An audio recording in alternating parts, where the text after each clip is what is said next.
আউযুবিল্লাহি মিনাশ শাইতানির রাজিম। বিসমিল্লাহির রহমানির রহিম।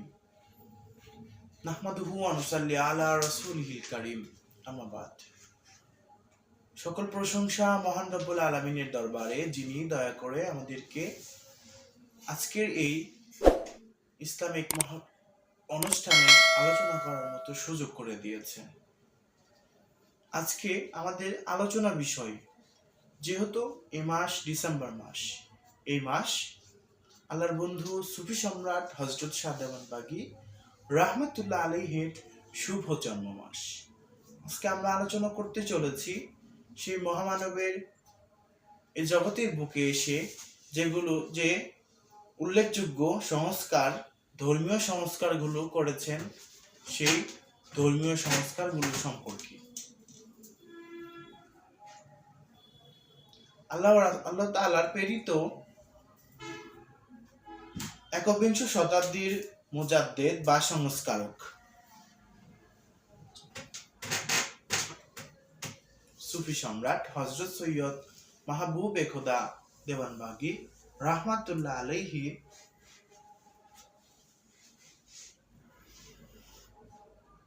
হুজুর কেবলা যান সহধর্মীদের অজ্ঞতা ও বিধর্মীদের চক্রান্তের ফলে ইসলামের নামে পবিত্র কুরআন ও হাদিস বিরোধী যেসব বিধান মুসলিম সমাজে প্রচলিত রয়েছে, তার সংস্কার সাধন করেন। আল্লাহ রাসূল সাল্লাল্লাহু আলাইহি ওয়াসাল্লাম ফরমান, নিশ্চয়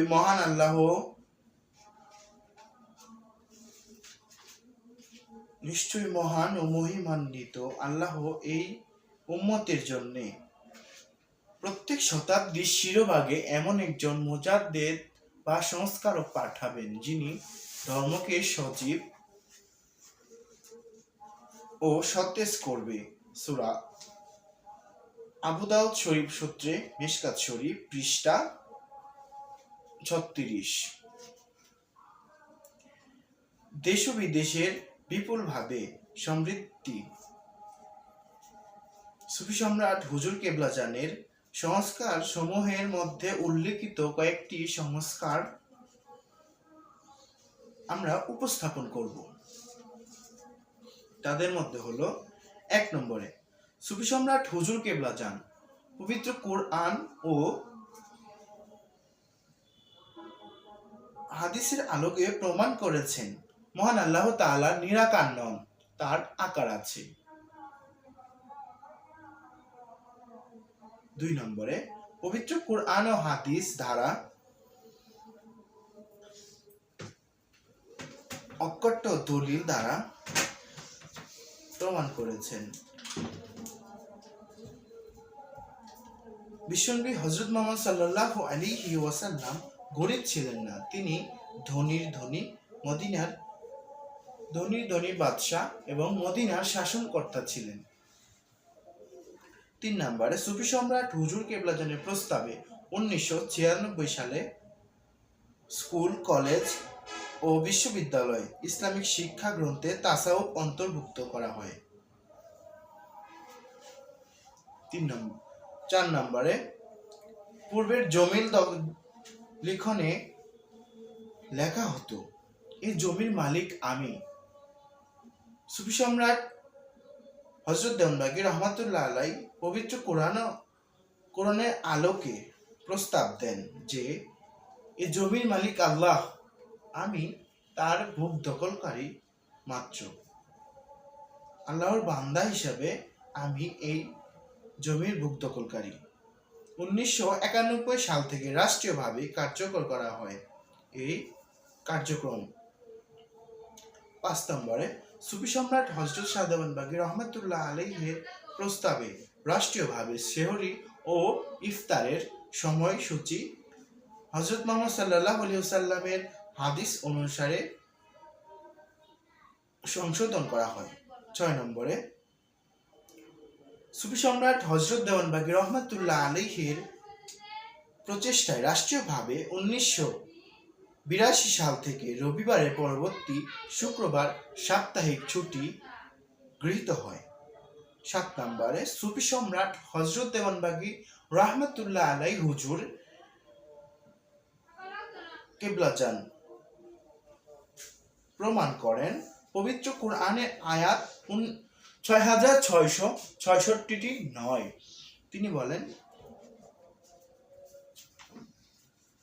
কোরআনের সঠিক আয়াত হলো 6236টি, যা সংশোধন করে ইসলামিক ফাউন্ডেশন বাংলাদেশ কর্তৃক প্রকাশিত কোরআন শরীফে 6236টি আয়াত সংখ্যা সুস্পষ্টভাবে উল্লেখ করা হয়। পরবর্তীতে এটি বাংলাদেশের সকলেই মেনে নিয়েছে। সুফি সম্রাট হুজুর কিবলাজানের প্রস্তাবে কাবাঘর ও রাসূল সাল্লাল্লাহু আলাইহি সাল্লামের রওজা শরীফ সম্বলিত জায়নামাজ বর্জনে মানুষের মাঝে সহায়তা সৃষ্টি হয়।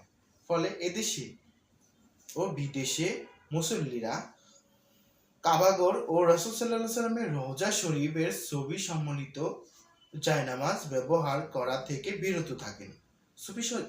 9 নম্বরে সুফি সম্রাট হযরত দেওয়ানবাগী রাহমাতুল্লাহ আলাইহি হুজুর কিবলাজান পবিত্র কোরআনের আলোকে প্রমাণ করেন কুরবানি বান্দার নামে নয়, বরং বান্দার পক্ষ হতে আল্লাহর নামে কুরবানি করতে হবে। তারই সংস্কারের ফলে মানুষের ভুল সংশোধন হয়। 10 নম্বরে সুফি সম্রাট হুজুর কিবলাজান কর্তৃক দেশব্যাপী ব্যাপক প্রচারণা ও প্রস্তাবনায় পবিত্র আশুরা ও আল্লাহর অভিষেকের দিন হিসেবে রাষ্ট্রীয়ভাবে গৃহীত হয়।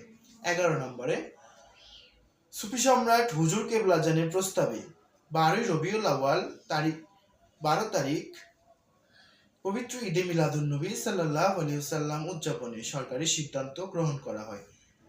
এছাড়া তিনি পবিত্র কোরআন ও হাদিসের আলোকে ইতিহাস বিদ্যার প্রমাণ করে হযরত রাসূল সাল্লাল্লাহু আলাইহি ওয়াসাল্লামের জন্ম 12 রবিউল আউয়াল এবং ওফাত 1 রবিউল আউয়াল। 12 নম্বরে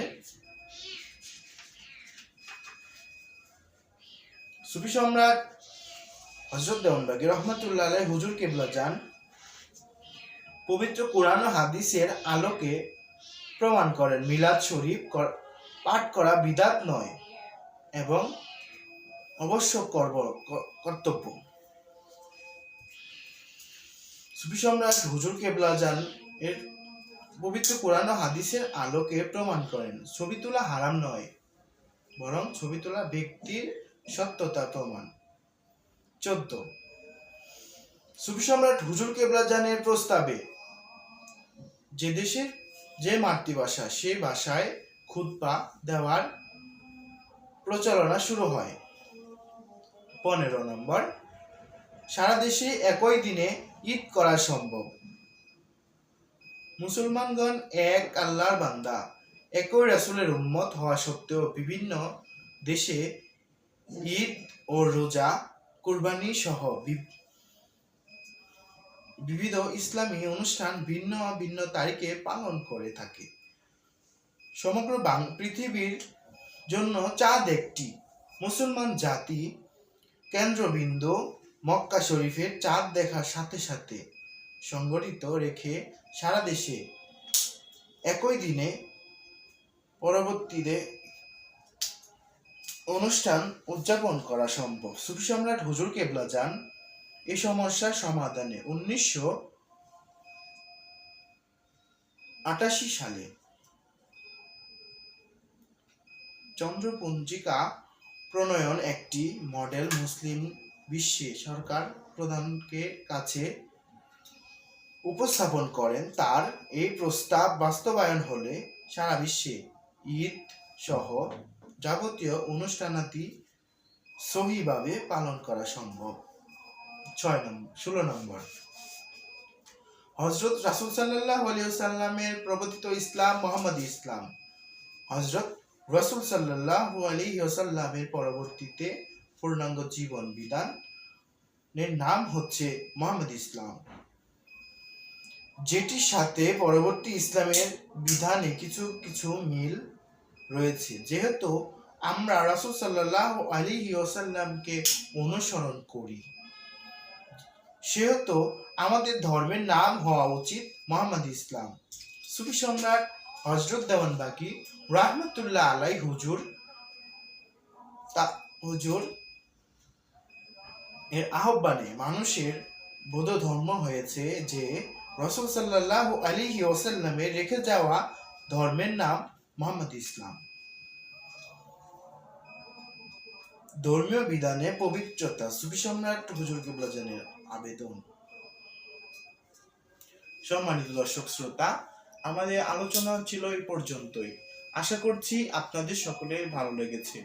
যদি ভালো লেগে থাকে অবশ্যই লাইক, কমেন্ট, শেয়ার এবং সাবস্ক্রাইব করবেন।